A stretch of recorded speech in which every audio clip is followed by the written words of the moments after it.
ഞാനിന്ന് വന്നിട്ടുള്ളത് യൂസുഫ് നബി അലൈഹിസ്സലാമിൻ്റെ ജീവചരിത്രവുമായിട്ടാണ്. അതായത് യാക്കൂബ് നബി അലൈഹിസ്സലാമിന് യൂസുഫ് എന്നൊരു മകൻ ജനിക്കുകയാണ്. യൂസുഫ് നബി അലൈഹിസ്സലാമിന് മുൻപ് 10 മക്കൾ ഉണ്ട്. യൂസുഫ് നബി അലൈഹിസ്സലാമിന് ശേഷം ഒരു മകനുണ്ട്. ആ മകൻ്റെ പേര് ബിന്യാമീൻ എന്നാണ്. പക്ഷേ യൂസുഫ് നബി അലൈഹിസ്സലാമിന് യാക്കൂബ് അലൈഹിസ്സലാം ഭയങ്കരമായ പരിഗണന നൽകിയിരുന്നു. കാരണം ഭയങ്കരമായ സുന്ദരനും നല്ല സത്യസന്ധതയുമുള്ള ഒരു മകനാണ്. ഒരു ദിവസം യൂസുഫ് നബി അലൈഹിസ്സലാം സ്വപ്നം കണ്ടു ഉറക്കത്തിൽ. പിറ്റേ ദിവസം രാവിലെ വന്നിട്ട് യാക്കൂബ് അലൈഹിസ്സലാമിനോട് വന്ന് പറയാണ്, വാപ്പ ഞാനൊരു സ്വപ്നം കണ്ടു.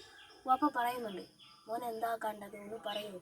അപ്പോൾ യൂസുഫ് നബി അലൈഹിസ്സലാം പറയുന്നുണ്ട്, അതായത് ചന്ദ്രനും സൂര്യനും നക്ഷത്രങ്ങളും എല്ലാം യൂസുഫ് നബി അലൈഹിസ്സലാമിനെ വണങ്ങുന്നതായിട്ട്.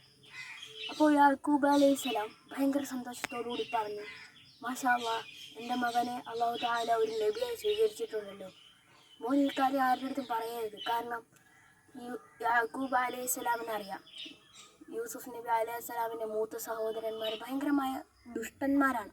അവരെന്തെങ്കിലും ചെയ്തു പോകുമോ എന്നൊരു ഭയം യാക്കൂബ് അലൈഹിസ്സലാമിൽ വളർന്നു വന്നു. അതുകൊണ്ട് തന്നെ ഈ ആടുകളെ മേയ്ക്കാൻ പോകുമ്പോൾ മൂത്ത സഹോദരങ്ങളോടൊപ്പം യൂസുഫ് നബി അലൈഹിസ്സലാമിനെ വിടാറുണ്ടായിരുന്നില്ല. അപ്പോൾ മൂത്ത സഹോദരങ്ങൾക്ക് ഇഷ്ടവുമായിരുന്നില്ല. കാരണം വാപ്പാക്ക് യൂസുഫിനോട് മാത്രമാണ് ഇഷ്ടം കൂടുതൽ, ഞങ്ങളോടൊന്നും ഒരിക്കലും ഇഷ്ടമില്ല എന്ന് അവർക്ക് മനസ്സിലായി. അപ്പോൾ യൂസുഫ് നബി അലൈഹിസ്സലാം അവരോട് പറഞ്ഞു, എന്നെ നബിയായിട്ട് അള്ളാഹു സ്വീകരിച്ചു. ഒന്നും കൂടി അപ്പോൾ മൂത്ത സഹോദരങ്ങൾക്ക് ദേഷ്യം കൂടുകയാണ്. എന്നിട്ട് പറയുന്നുണ്ട്, അവർ കൂടിയാലോചിക്കുകയാണ് യൂസുഫിനെ എന്ത് ചെയ്യും നമ്മൾ. എന്നിട്ട് പറയുന്നുണ്ട്, യൂസുഫിനെ നമുക്ക് കൊന്നാലോ. അപ്പോൾ മറ്റൊരു സഹോദരൻ പറയുന്നുണ്ട്, കൊല്ലൊന്നും വേണ്ട, നമ്മുടെ അനിയനല്ലേ.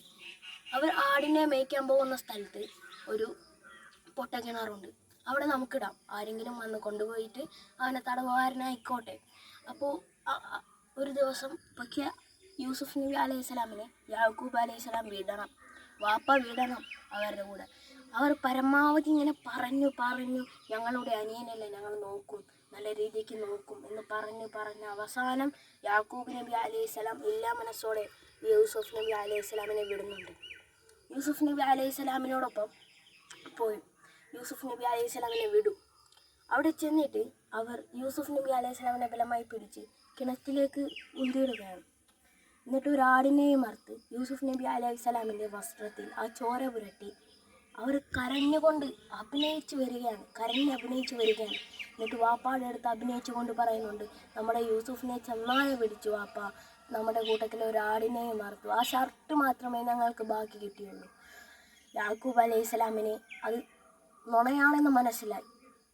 അദ്ദേഹം കരഞ്ഞ് അദ്ദേഹത്തിൻ്റെ കാഴ്ച നഷ്ടപ്പെട്ടതായിട്ട് നമുക്ക് ചരിത്രങ്ങളിൽ കാണാൻ സാധിക്കും. പിന്നെ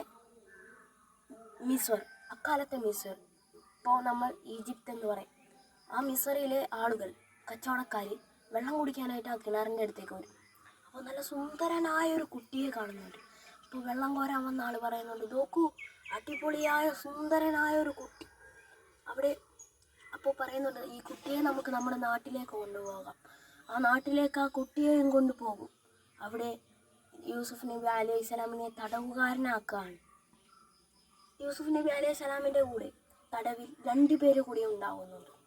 അവർക്ക് ഇസ്ലാമിനെ, അതായത് യൂസുഫ് നബി അലൈഹിസ്സലാം അവരെ ഇസ്ലാമിനെ വളർത്തിക്കൊണ്ടിരിക്കാനായിട്ട് അവരോട് ഇസ്ലാമിനെ പറ്റി പറഞ്ഞുകൊണ്ടിരിക്കുന്നു.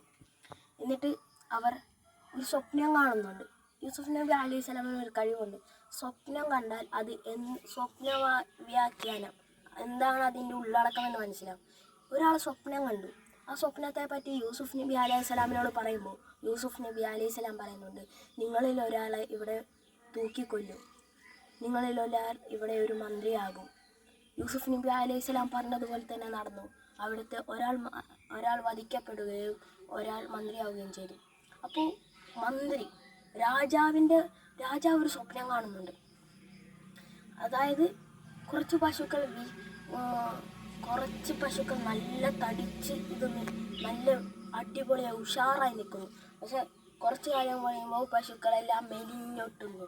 ഇതിൻ്റെ വ്യാഖ്യാനം എന്താണെന്നറിയാനായിട്ട് പല വ്യാഖ്യാതാക്കാരെ ഒക്കെ വിളിച്ചിട്ടു ചോദിച്ചു, എന്താണ് ഇതിൻ്റെ വ്യാഖ്യാനം. അപ്പോൾ അവരൊക്കെ പറയുന്നത് ഞങ്ങൾക്കൊന്നും മനസ്സിലായിട്ടില്ല രാജാവേ. അപ്പോൾ മന്ത്രി പറയുന്നുണ്ട്, മന്ത്രിക്ക് അപ്പോഴാണ് ഓർമ്മ വരുന്നത് യൂസുഫ് നബി അലൈഹി സ്വലാമിനെ പറ്റി. യൂസുഫ് നബി അലൈഹി സ്വലാം ഏത് സ്വപ്നത്തിൻ്റെ ഉള്ളടക്കം പറയുന്ന ഒരാളാണ്.